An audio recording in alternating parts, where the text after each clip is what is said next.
டாஸ்மார்க் 789 கோடி, கடந்த ஆண்டை விட இந்த ஆண்டு 140 கோடி அதிகமாக இருக்குது.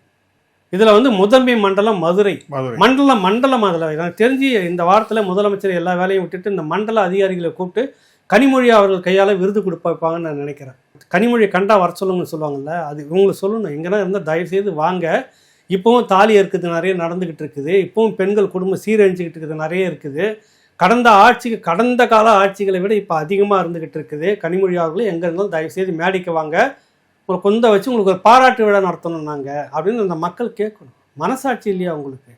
சாராயத்துக்கு டார்கெட் வச்சு விற்கிற மாதிரி விற்று இன்றைக்கி 780 கோடி. எத்தனை குடும்பம் அன்றைக்கி வந்து எத்தனை குடும்பத்தில் அன்றைக்கி அல்லல் பட்டிருப்பாங்க.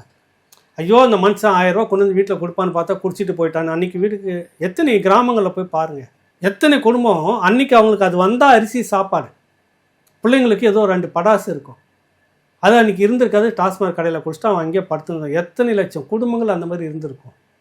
கொழுத்து போய் குடிக்கிறோன்னு விட்டுருங்க. நீங்கள் சராசரியாக இந்த மாதிரி குடும்பம். இதுக்கு பேர் ஆட்சி. நீங்கள் வந்து கடந்த ஆண்டில் உட்காந்து கண்ணீர் விட்டீங்க.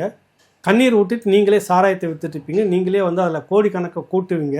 எத்தனை லட்சம் குடும்பம் இதில் அழிஞ்சிட்ருக்கு சொல்லுங்கள். என்ன நீங்கள் வந்து இது ஒரு அரசா உங்களுக்கு? எதை கேட்டாலும் இதை சொன்னோம்னாக்கா அவன் எல்லாத்தையும் எதிர்த்து பேசுகிறவன், அவன் திமுகவுக்கு எதிரானவன்.